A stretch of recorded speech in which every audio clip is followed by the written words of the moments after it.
Ова што сега го гледате, верувале или не, е Лада. Името и е Веста и нема никаква врска со ладите какви досега ги познававме. Таа е потполно нов производ, направен да конкурира на западните и јапонските автомобили.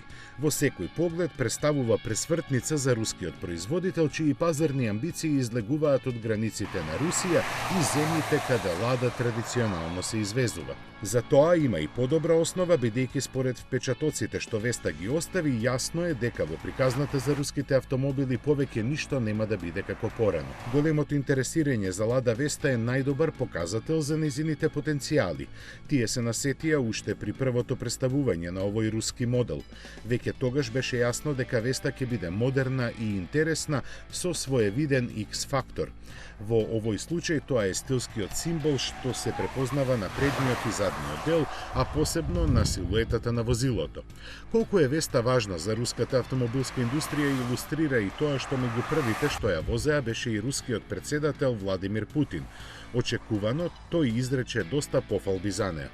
Своевремено многумина се жалеа на изгледот на автомобилите што ги произведуваше Лада. Во случај на Веста, за такво нешто нема причини, бидејќи дизајнот е модерен и допадлив. Представува резултат на работата на тимот со кој раководеше англискиот дизајнер Стив Мартин, кој пред тоа беше во Мерцедес и Волво.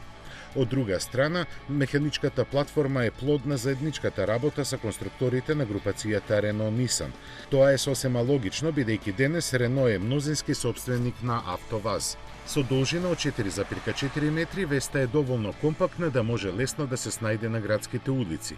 Има класична троделна каросерија и простран багажник. Заради тоа може добро да послужи и за патување со многу товар, на пример за одење на летување. Вратите се отвораат и затвораат лесно, скоро како на некој јапонски или германски автомобил. Леснотијата дури е преголема, бидејќи недостасува граничник со кој отворањето на вратите е двостепено. Кај Веста тие премногу лесно се отвораат, заради што при излегување од возилото мора да ги придржите со рака. Доволно е само еднаш да се погледне пространната кабина за да се свати каква промена доживеа внатрешноста на една Лада. Вложен е голем труд да се достигне ниво кое досега беше незамисливо. Секако, веднаш е воочлив и допирот на рационалноста како препознатлив ракопис на еден производител кој цел свој век е посветен на практичноста. Организацијата е едноставна и јасна, а содржински е присутно повеќе од она што денес се смета за неопходно. Управувачот се подесува и по длабочина и по висина, а дел од опремата се и автоматскиот клима уред и навигацијата. Се среќаваат и камера за возење наназад, автоматски бришачи и греачи на предните седишта и ветробранското стакло. Како што сега е вообичаено, на централното место на предниот панел се наоѓа голем екран чувствителен на допир. Плюс на тоа, за разлика од други слични нискобуџетни лимузини со многу опрема, Веста одава впечаток на единствена целина во која се е на своето место. Сепак најважно е дека обработката е солидна, изборот на материјали добар, а елементите на интериерот пријатни под прстите. За модел на некоја друга фабрика веројатно ќе кажевме ништо посебно, но за една Лада се што видовме представува исклучително значаен напредок.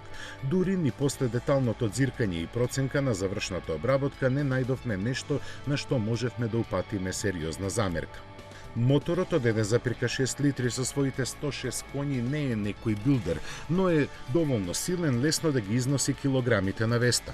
Скромноста на перформансите повеќе изразуваат нумеричките податоци отколку впечатокот од возењето, бидејќи во секојдневни услови таа е сосема доволно жив автомобил, дури и при ниски режими на работа. Забелешка е што има менувач со само 5 степени на пренос, но евентуалниот недостаток на енергичност на патот се надоместува со смиреното и урамнотежено возење.